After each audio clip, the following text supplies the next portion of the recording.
So I've had a lot of people ask me about how I made enclosures out of tubs using PVC sliding glass fronts, like your typical PVC enclosure, but extremely cheaper. So I'm going to do a video showing how I made them. The one I'm going to do today is slightly bigger. These are 19-gallon tubs. I'm going to make a 27-gallon tub today. The glass I'll do a little bit different, but I'll kind of explain that as well. It'll be pretty simple step by step, and I'll try and make it as basic and easy as I can so you guys can just follow along. It's really pretty simple, and they don't look, too terrible. So let me know what you guys think. If you want to add anything to it, we'll jump right to it. So first things first, I'm going to go over, like I said, this is a 27-gallon tub. This stuff is PVC trim from local hardware store down the road. This is 1.5 by 3/4. It's pretty basic stuff. It's not very expensive. I think this 12-foot piece here, it's like $1 a foot. And then tools to start with, I've got my miter saw and a table saw. It's pretty basic there, and the way I started it was I got my measurements, what I want to do. I did as I measured the tub. Lengthwise, you can tell it's just over 30 inches. My width is just over 20 inches. So what I wrote down here is 30 1/4 by 20 1/2. I cheat a little bit, make it a little bit taller. But you just get it close to about the size of the tub. I try and keep the outside edges of the PVC as close to the edge here of the tub as I can. So what I just did was I measured my first piece. I lay it up here, kind of check to see where I'm at. And then I'll take it over here to the miter saw.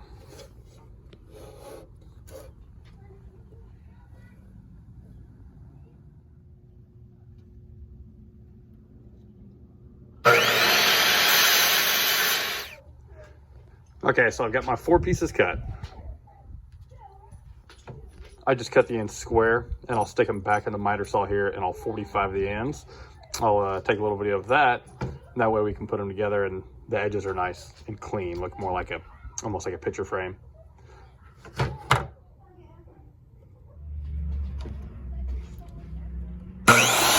Okay, so now we've cut our ends. Now comes the part everyone questions about putting the slots in for the glass. I will show you how I set up and cut for those. So the way I do this is I just kind of eyeball it. I take my piece here and I find the middle. I'll take my scale, I'll stick it in there, and I mark the middle of it. And I do about an 1/8 inch wide mark. So what I want to do with that is when I set up my guide on my table saw, I'm just going to eyeball it to the inside of that mark. What that does is it offsets it from center to where I can run the piece through one time, flip it around, run it through again, and I should have a cut on each side of that mark. But what I do, you can see here, I've marked a T on this one. I do that for the top. The top is cut deeper than the bottom, so it gives the glass room to slide up inside of it and then come back down. I'll cut these top pieces at about a 1/2 inch deep, and the bottom pieces and the side pieces I'll cut about 1/4 inch deep, maybe a little less than 1/4 inch. So what I'll do is I'll set my blade at about a 1/2 inch height, and I'll go ahead and cut the top. What I will do is I'll take my guide here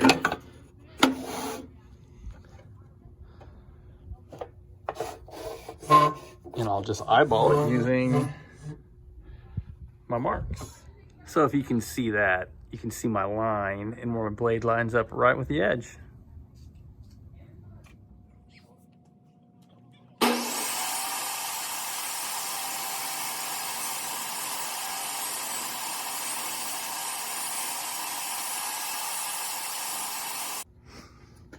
So as you can see, after doing that, I've got 2 cuts roughly in the center, a 1/2 inch deep. So now I'll lower that blade down to 1/4 inch and do the 2 sides in the bottom.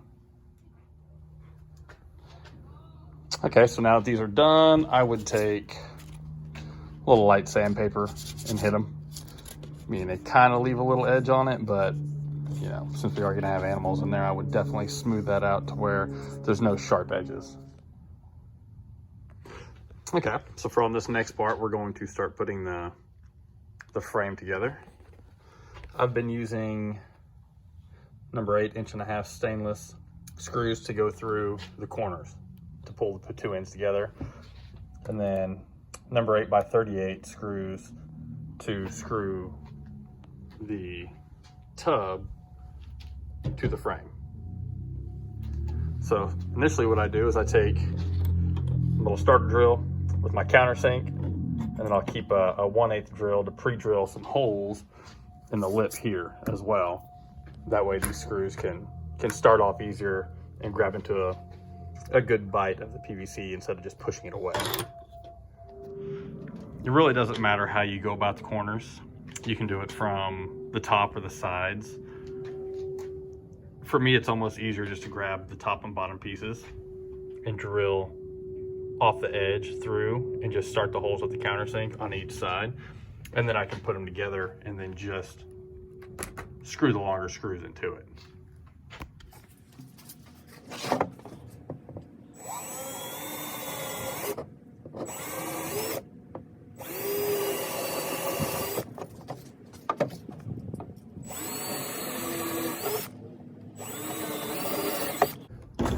Now, one thing you definitely want to make sure of is you get these close enough out to the ends that you don't interfere with your channels here where your glass slides. It'll be the same way on the edges here when you're going through. You want to make sure that your screws are far enough back on the back side here that they're not going through this channel and your glass is hitting it.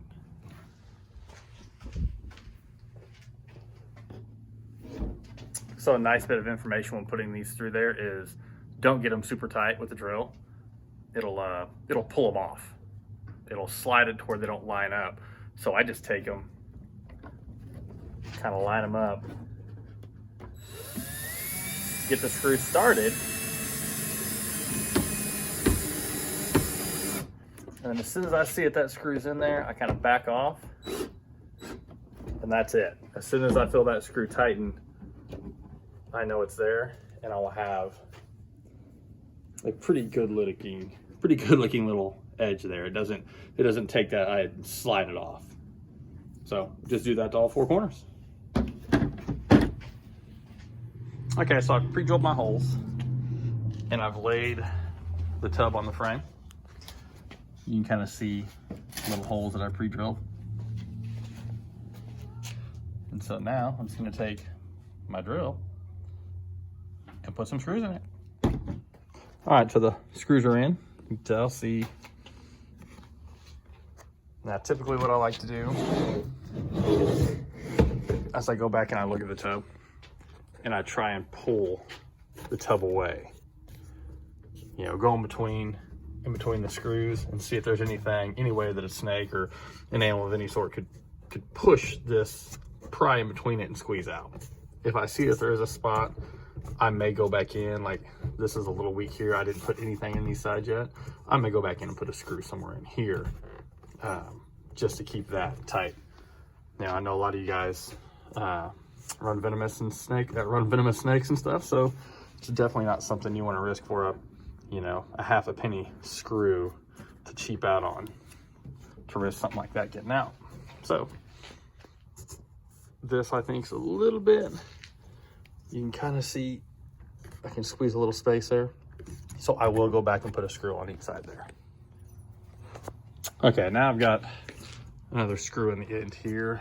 And while I had that off, I went ahead and took a little sandpaper, and I always hit the edges, kind of smooth those out and run those over. And another thing I didn't mention that you could do is some white silicone caulking on here would hide these lines when you screw this together, you kind of smooth it out, sand it, whatever.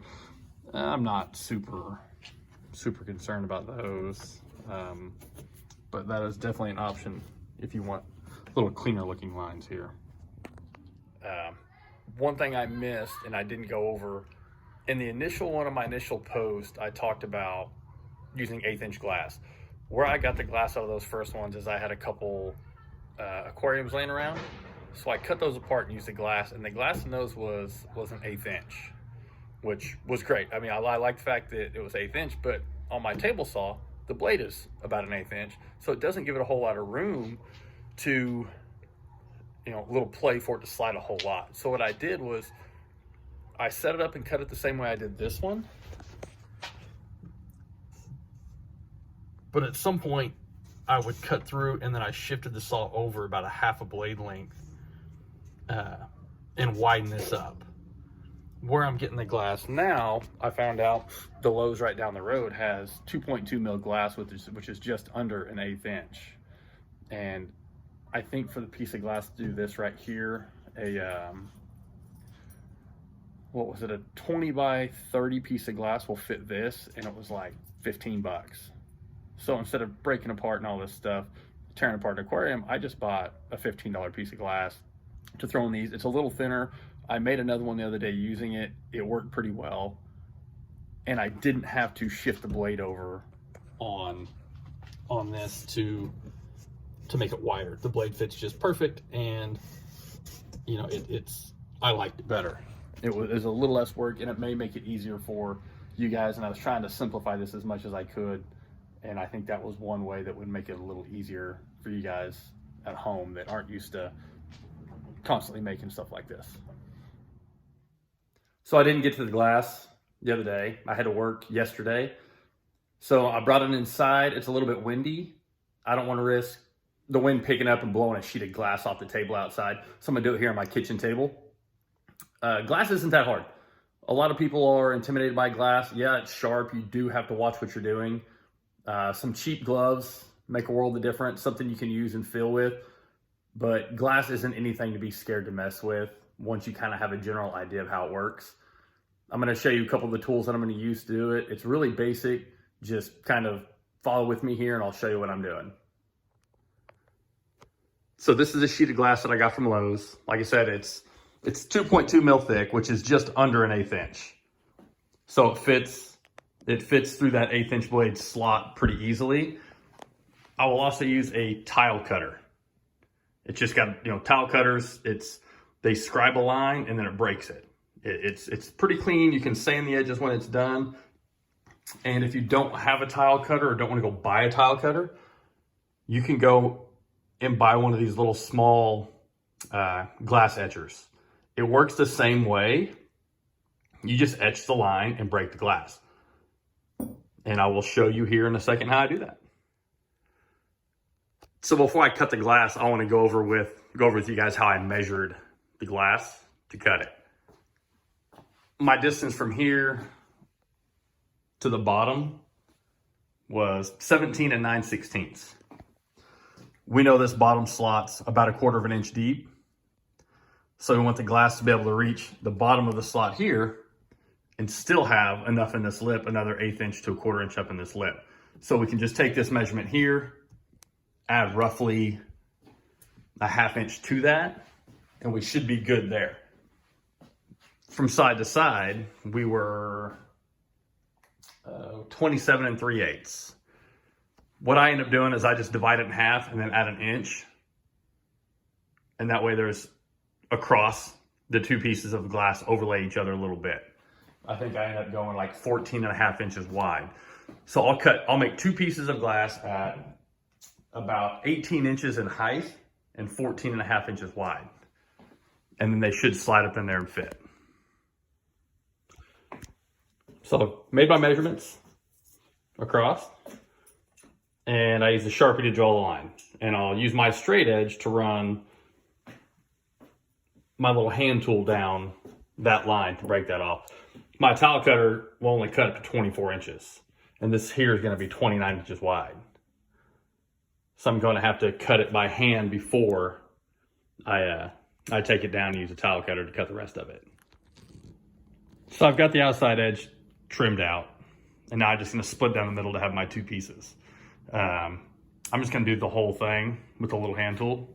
This glass is almost too thin for the tile cutter to use, and it's not one to describe it. So I'll just give it a shot with the tile cutter or with the hand cutter and see how it goes.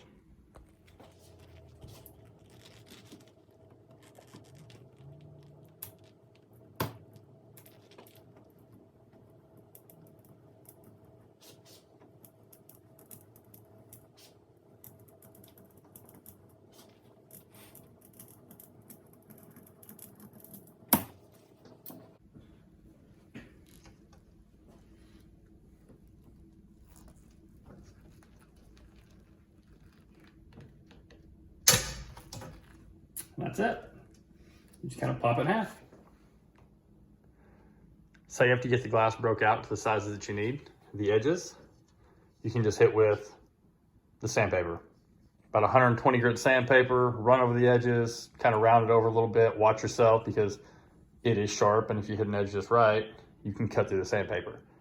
So you want to kind of go up and down at it. But as you can tell, I'm running my fingers over it and it's not cutting me. So it should be good. And now we're to the point, we just take it and we slide it in the enclosure. Okay, so here we are putting the glass in the enclosure. The top is cut at 1/2 inch deep. The bottom one was 1/4 inch deep. We do that so it gives us clearance to slide the glass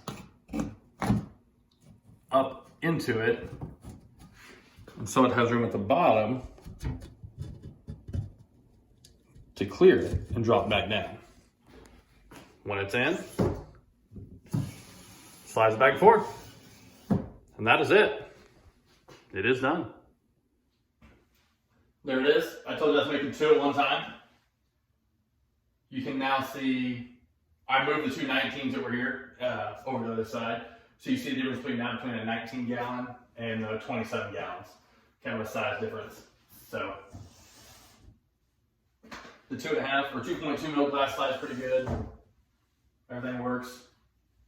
Try to keep it as simple as I could for you. I'm sure I skipped something, messed it up somehow. Not much of a video guide. This isn't what I do. If you have any questions, just ask.